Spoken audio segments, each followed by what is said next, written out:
Details చూస్తే కేంద్ర రాష్ట్ర ప్రభుత్వాలు సింగరేణి మడుగడను మసకబారేలా కుట్రలు చేస్తున్నాయని, గుర్తింపు ప్రాతినిధ్య సంఘాలు పైరవీలకే పరిమితమయ్యాయని తెలంగాణ బొగ్గుగని కార్మిక సంఘం అధ్యక్షులు మిర్యాల రాజిరెడ్డి ఆగ్రహాన్ని వ్యక్తం చేశారు. పెద్దపల్లి జిల్లా గోదావరిఖనిలో కేంద్ర కార్యవర్గ సమావేశంలో ఆయన పాల్గొన్నారు. ఎన్నికల ముందు కాంగ్రెస్ పార్టీ సింగరేణి కార్మికులకు అలవికాని హామీలు ఇచ్చి అధికారంలోకి రాగానే విస్మరించిందన్నారు. తెలంగాణలో బొగ్గు బ్లాక్ల వేలానికి కార్మిక వర్గం వ్యతిరేకమని, వేలానికి సంబంధం లేకుండా సింగరేణి సంస్థకు బొగ్గు బ్లాక్లను అప్పచెప్పాలని ఆయన డిమాండ్ చేశారు. ఇక సింగరేణి కార్మికులకు మెరుగైన వైద్యం అందించాలని, రెఫరల్ పేరుతో ప్రైవేట్ ఆసుపత్రులకు ఏడాదికి 200 కోట్లు చెల్లిస్తున్నారని ఆయన ఆరోపించారు. కార్మికుల క్వార్టర్లకు మంచినీటి సౌకర్యం కల్పించాలని, కొత్త ఉద్యోగాలతో పాటు ప్రభుత్వ సంస్థలకు చెల్లించాల్సిన బకాయిలు తదితర అంశాలపై కేంద్ర కార్యవర్గ సమావేశంలో తీర్మానం చేసినట్లు రాజిరెడ్డి వివరించారు.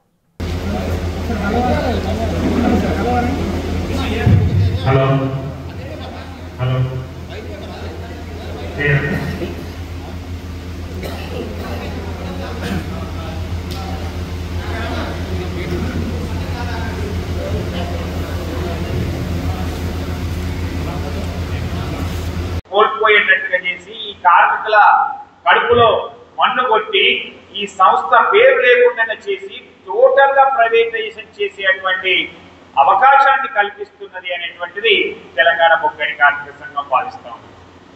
ఎందుకంటే ఈరోజు వేలంలోకి నువ్వు వెళ్ళినప్పుడు సరే నీకు రాయల్టీ కట్టే విషయంలో తగ్గుతుంది కావచ్చు కొంతమేర, కానీ నువ్వు వేలంలోకి వెళ్ళి వేలంలో పాల్గొన్న తర్వాత నీకు ఆ బొగ్గు బ్లాక్ రాకపోతే నువ్వు ప్రైవేటు వారికి సహకరించినట్టే, యాజమాన్యంతో పాటుగా ఈరోజు తెలంగాణ ప్రభుత్వం కూడా సహకరించి కోల్ బ్లాక్ తీయడానికి ఆహ్వానం పలకడమే అర్థమవుతుంది.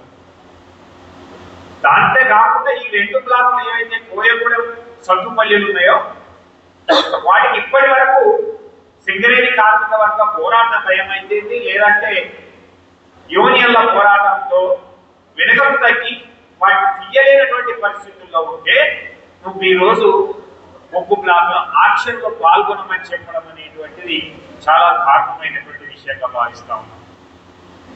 ఒకవైపు సింగరేణి బావులన్నీ కూడా మూసుకుపోతా ఉంటే వనరులు లేక కొత్త బావులు మనకు నామినేషన్ పద్ధతిలో ఇవ్వనప్పుడు, మనం యాక్షన్ లో పోయినప్పుడు, మనకు ఆ బ్లాక్ రానప్పుడు, ప్రైవేట్ వాళ్ళకి వచ్చినప్పుడు ఈ విధంగా మనం బావులు మూతపడతా ఉంటే కొత్త వాళ్లకు బావులు ప్రైవేట్ వాళ్ళకు వచ్చినట్లయితే మరి సింగరేణి అనేటువంటి సంస్థ మనుగడ ఎలా కొనసాగుతుంది?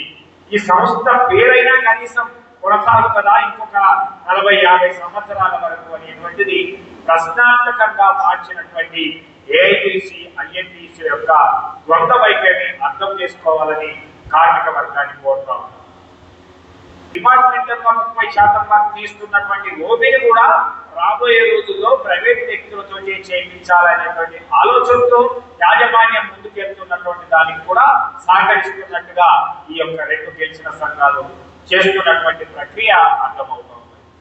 అంతేకాకుండా 1 సీన్ 2 సీన్ లో తీసేటువంటి బొగ్గును ఈరోజు మొత్తం ఆ బ్లాక్ లో ఆ బావిలో వచ్చేటువంటి బొగ్గును మొత్తానికి కూడా కాంట్రాక్టరే తీసుకోవడానికి కూడా అవకాశం కల్పించేటువంటి విధంగా కూడా ఈవెన్ డంప్ కూడా చేయకుండా డంప్ చేసినటువంటి బొగ్గును మనం ఎత్తిపోసి మళ్ళీ బంకర్లలో పోసేటువంటి దానికి కూడా అవకాశం లేకుండా డైరెక్ట్ గా వాళ్ళే కాంట్రాక్టరే వారి నుంచే తీసుకొచ్చి ఆ బొగ్గునే డైరెక్ట్ గా బొగ్గు బంకర్లో పోసేటువంటి పరిస్థితికి కూడా అనుకూలంగా వ్యవహరిస్తున్నటువంటి విధానం కూడా కనిపిస్తున్నది.